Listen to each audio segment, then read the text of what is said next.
The road disappeared long before Elias realized he was no longer following it, the narrow dirt path dissolving into roots and wet leaves as the forest closed in around his car, branches scraping against the windows like fingernails testing glass, the GPS long dead, and the last signal fading an hour ago, leaving only the low hum of the engine and the growing certainty that he had taken a wrong turn somewhere he couldn't trace back. When the car finally refused to move, tires spinning uselessly in the mud, he stepped out into the cold, damp air and noticed how quiet everything was. Not the peaceful quiet of a forest, but a suffocating absence of sound, as if even insects and birds had abandoned this place. And that was when he saw the cabin, half hidden between blackened trees, its windows dark and its wooden frame warped with age, standing at a distance that felt both too far and somehow already too close, like it had been waiting for him to notice it. He told himself it was luck, that someone might be inside, that there might be a phone, or at least a dry place to wait out the night.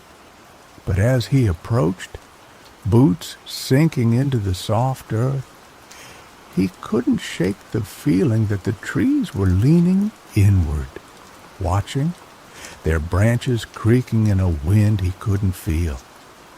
And when he reached the porch, the door was already slightly open, just enough to reveal a sliver of darkness within, as though someone had been expecting him and lost patience.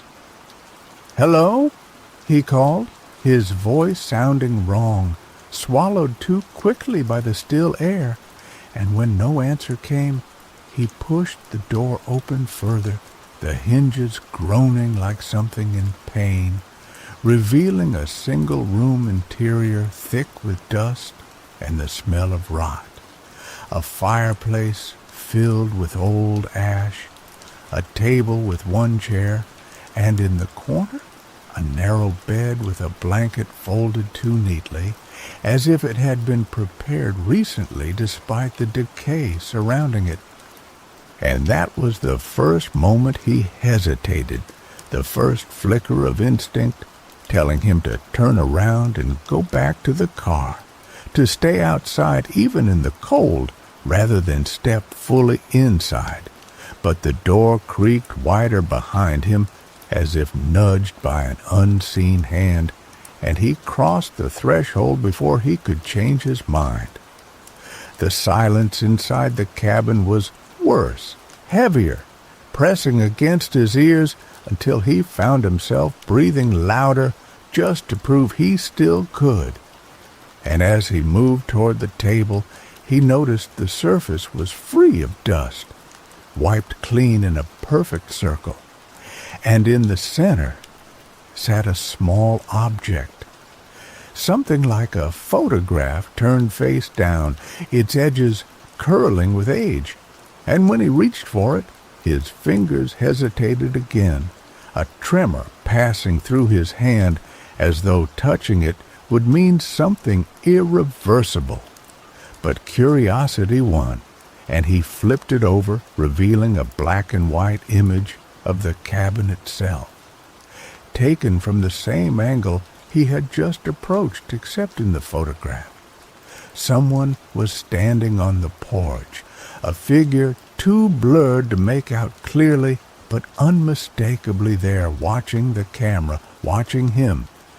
And when Elias looked up sharply, his eyes darting to the doorway behind him, the porch was empty, the forest still silent, and yet the door was now closed. He didn't remember shutting it, didn't hear it move, but it was closed, and the room seemed smaller somehow, the walls pressing inward by an imperceptible amount. And that was when he heard the first sound, a soft creak from above, though there was no second floor, no attic, nothing but the low ceiling overhead, and yet the creak came again, slow and deliberate, like footsteps pacing back and forth directly above him. And he found himself backing away, his gaze fixed upward as if expecting the wood to splinter open at any moment, and the footsteps stopped abruptly, replaced by a faint dragging sound that traveled across the ceiling and down the wall behind him, ending near the door. He turned slowly, every instinct screaming not to, and saw nothing at first, just the rough wood planks and the handle of the door, unmoving. But then the handle twitched just slightly, as if tested from the other side, and Elias felt a cold realization settle into his chest that whatever was making the sound was not inside with him. It was outside, or perhaps it was both, or neither. Something that didn't follow the rules he understood, and the handle turned slowly, impossibly slowly, the wood around it creaking under a pressure that seemed too heavy for any human hand. And before it could open, before he could react, the photograph slipped from his fingers and hit the floor, landing face down again. And the moment it did, the handle snapped back into place, the movement stopping as abruptly as it had begun, leaving only the echo of silence once more. His breathing was ragged now, his thoughts racing in circles that led nowhere, and he told himself again that he needed to leave, that staying here was wrong, deeply wrong. But when he reached for the door and pulled it open, the forest beyond was not the same, the trees standing closer than before, their trunks twisted into shapes that resembled limbs, their branches interlocking overhead to block out what little light remained, and the path he had taken was gone entirely, replaced by a dense wall of growth that made it impossible to see more than a few steps ahead. And as he stared, trying to comprehend how it could have changed so completely in such a short time, he noticed something else, something that made his stomach drop. Footprints in the mud leading up to the porch, not just his own, but another set, deeper, older, and leading in the opposite direction, from the cabin into the forest, as if someone or something had left long ago, abandoning this place. And yet the door behind him creaked softly, drawing his attention back inside. And when he turned, the photograph was no longer on the floor. It was back on the table, perfectly centered, as if it had never moved, and though every part of him resisted, he stepped inside again, compelled by a force he couldn't name, and approached the table slowly, his hand trembling as he reached for the photograph once more, turning it over with a growing sense of dread. And this time the image had changed. The same cabin, the same angle, but now the figure on the porch was clearer, closer, and unmistakably him, standing where he had been moments before, staring directly at the camera with an expression he didn't remember making, one of pure, frozen terror. And as he looked up from the photograph, his reflection stared back at him from the darkened window, except it didn't move when he did, didn't breathe, didn't blink, and instead it smiled, slowly, unnaturally, as something behind him began to breathe. The breath behind him was slow and wet, like something learning how to inhale, and Elias felt it against the back of his neck, colder than the air, yet somehow heavier, as if it carried weight, intention, memory. And he did not turn around, could not turn around, because every instinct told him that whatever stood there existed only so long as he refused to acknowledge it, and yet the reflection in the window continued to smile wider, stretching its lips in a way no human face should, the corners pulling too far, the skin distorting as though it were not skin at all, but something worn, something borrowed.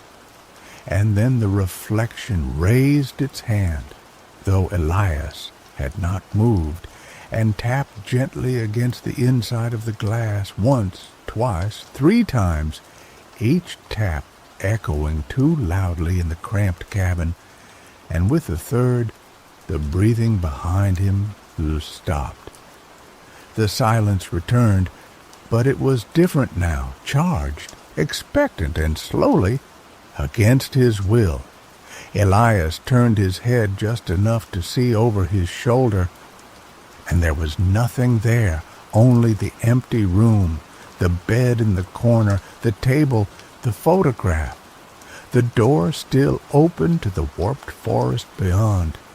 And yet the feeling did not leave.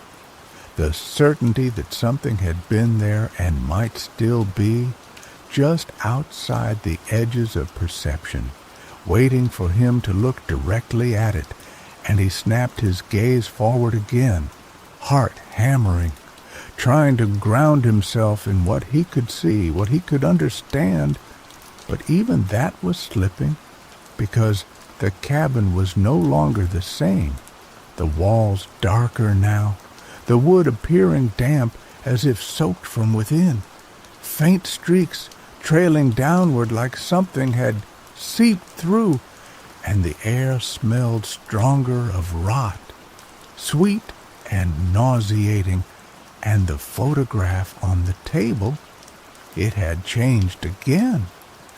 This time, when he stepped closer, he saw that the figure on the porch, himself, was no longer alone. Something stood behind him, taller, its shape indistinct, too thin in some places and too wide in others, like it didn't belong to any single form. Its head tilted at an angle that suggested curiosity or hunger, and though its features were blurred, Elias felt a certainty that it was looking directly at him, not the version of him in the photograph, but him, here, now, as if the image were a window rather than a memory, and as that realization settled, the floor creaked softly from somewhere behind him again, but this time it was unmistakably inside the room. He spun around faster than before and caught it, just for a fraction of a second, a movement near the bed, something pulling back into the corner, folding into the shadow in a way that made no physical sense, as if the darkness itself had depth and it had slipped inside it. And the blanket on the bed shifted slightly, settling as though something had just sat down and then reconsidered. Elias staggered back toward the door, his hand searching blindly for the handle, needing distance, needing space. But when he stepped onto the porch again, the forest had come closer still, the trees now pressing up against the edge of the clearing, their bark split in places to reveal pale, fibrous textures beneath that resembled muscle more than wood. And he could hear something now, faint but growing clearer, a whispering that seemed to come from all directions at once, overlapping voices too quiet to distinguish, yet too present to ignore. And he realized with a jolt that the whispers were repeating something, a single phrase over and over, layered upon itself, until it became a low, constant murmur, and though he couldn't make out every word, one part came through clearly enough to freeze him in place. Stay inside. He shook his head, backing down the steps despite the warning, despite the unnatural pull of the cabin behind him, and forced himself toward the trees, pushing through the undergrowth, ignoring the way branches snagged at his clothes like grasping fingers.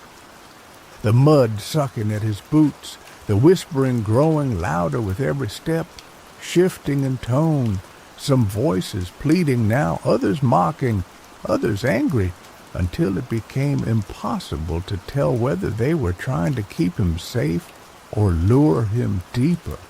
And after what felt like minutes or hours, the cabin was no longer visible behind him, swallowed completely by the forest.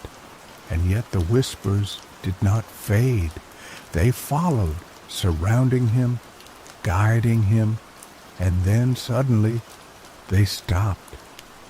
The silence that followed was absolute, crushing, and Elias found himself in a small clearing he did not remember entering, the ground bare of vegetation, the soil dark and soft, and in the center stood another cabin. It was identical to the first, every detail the same, from the warped planks to the slightly open door. And for a moment he simply stared, his mind refusing to process what he was seeing because it meant something impossible, something that broke whatever fragile logic remained. And yet there it was, undeniable, waiting, and from inside, faintly, he heard his own voice calling out, "Hello?" The exact same tone, the same uncertainty, the same forced calm he had used earlier, and before he could stop himself, before he could even think, his body moved, carrying him toward the porch, toward the open door.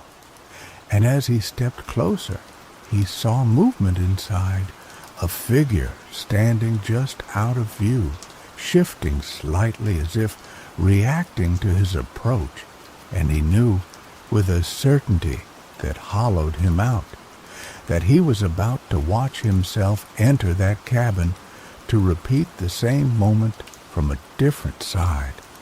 And as he reached the threshold, he hesitated just as he had before, that same instinct flaring, telling him not to cross, not again, but behind him. The forest creaked, the whispering beginning anew, louder now, more insistent.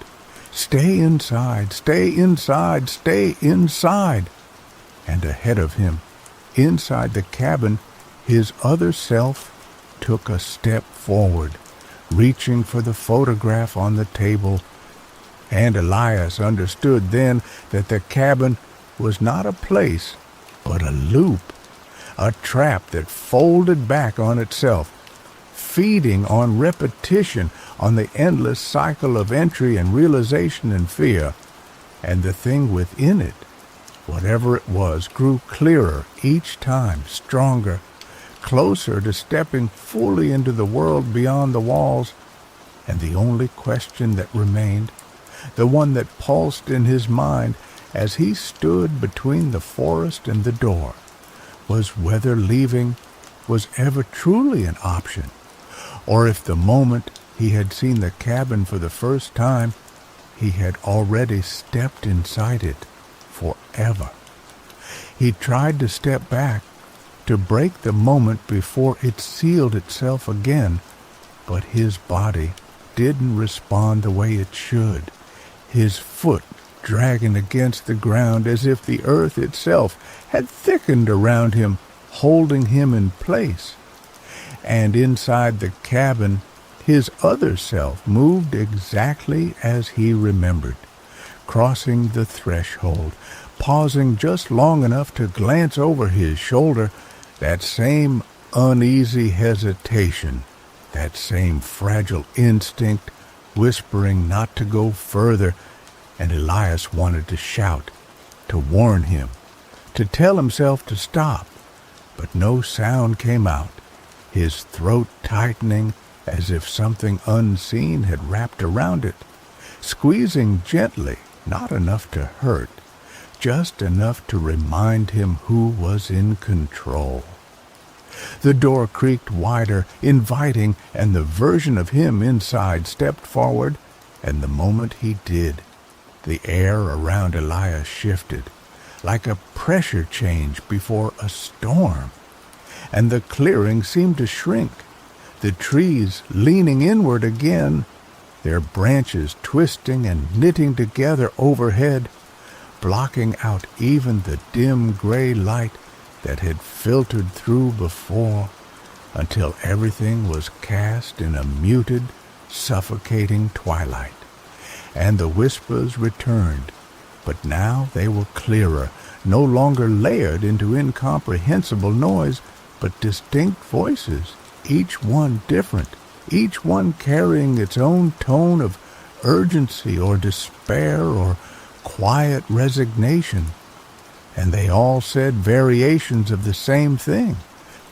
Don't let him see you. Don't look at it. It learns from you. It wears you. And that last one echoed louder than the rest, repeating over and over until it drowned out everything else. It wears you. It wears you. It wears you.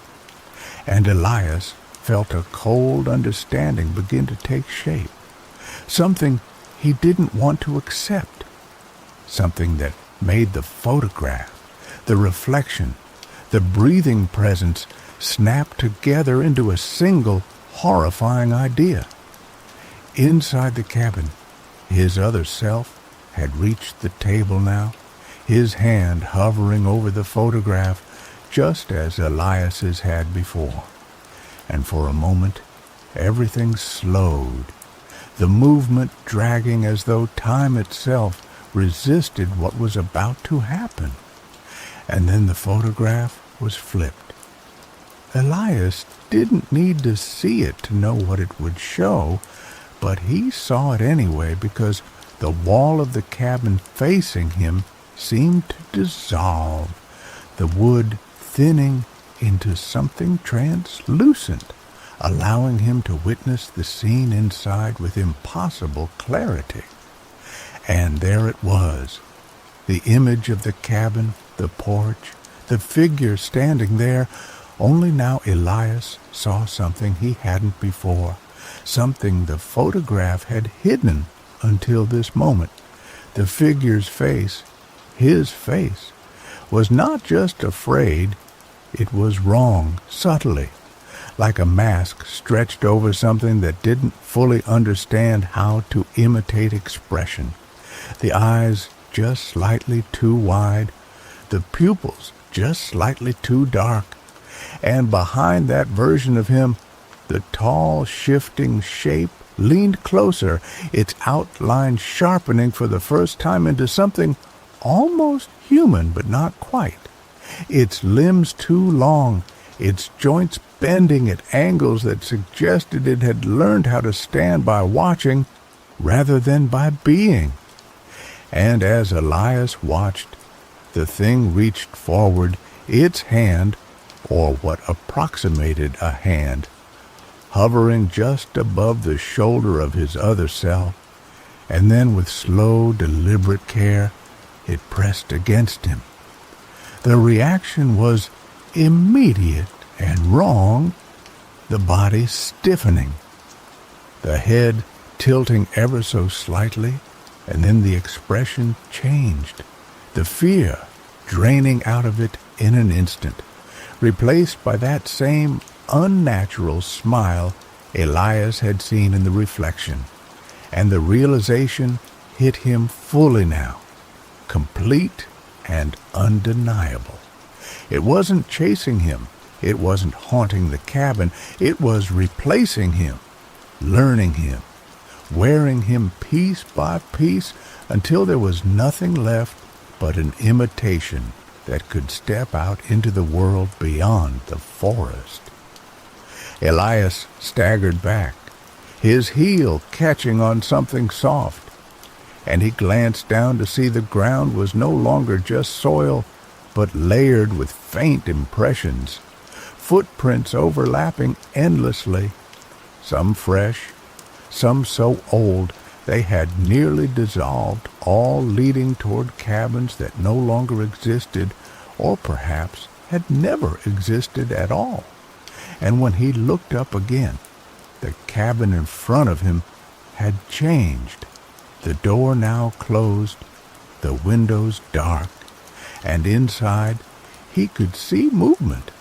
Not his own, not any more, but something pacing slowly, confidently, as if it belonged there. Panic surged through him, raw and consuming, and he turned away from the cabin, forcing his legs to move, to run, crashing through the trees without direction, without thought. Branches tearing at his skin, roots catching his steps, the whispers rising again into a chaotic chorus that no longer tried to guide him, but simply filled the air with noise, with presence, with the overwhelming sense that he was not alone, had never been alone, and never would be again.